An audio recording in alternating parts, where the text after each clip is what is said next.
Bagyapong lumakas ang Tropical Storm Vinta habang nagbabanta po sa North Luzon. Kaya naman tinasa ng Pag-asa ang Public Storm Warning Signal number 2 sa Cagayan, kabilang ang mga isla ng Calayan at Babuyan at sa mga lalawigan ng Isabela, Kalinga at Apayao.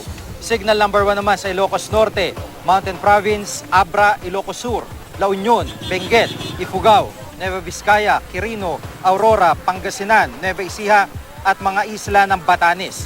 Pinag-iingat po mga residente dyan sa malakas na ulan, posibleng pagbaha, landslide, pagbugso ng hangin at masungit na lagay ng mga dagat sa mga susunod na oras. Huling namata ng sentro ng Bagyong Vinta sa layong 610 kilometers silangan ng Ilagan, Isabela.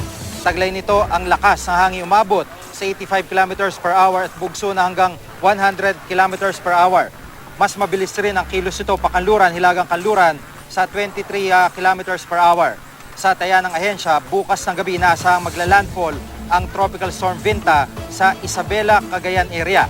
Sa track ng Weather Central, tatawirin ito ang Northern Luzon sa Biyernes ng madaling araw at inaasahang lalabas ang PAR pagdating ng Biyernes ng hapon.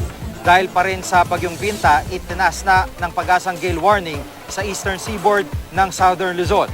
Inabisuhan po mga gumagamit ng maliliit na sasakyang pandagat na iwasan muna ang naturang baybayin.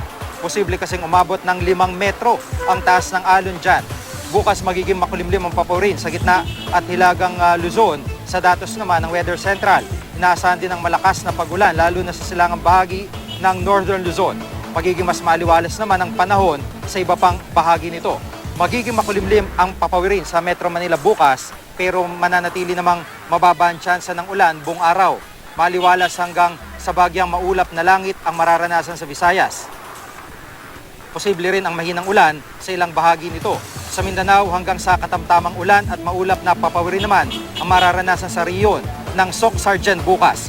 At para po sa iba pang update, bisitahan ng GMA Weather webpage, Twitter at Facebook page.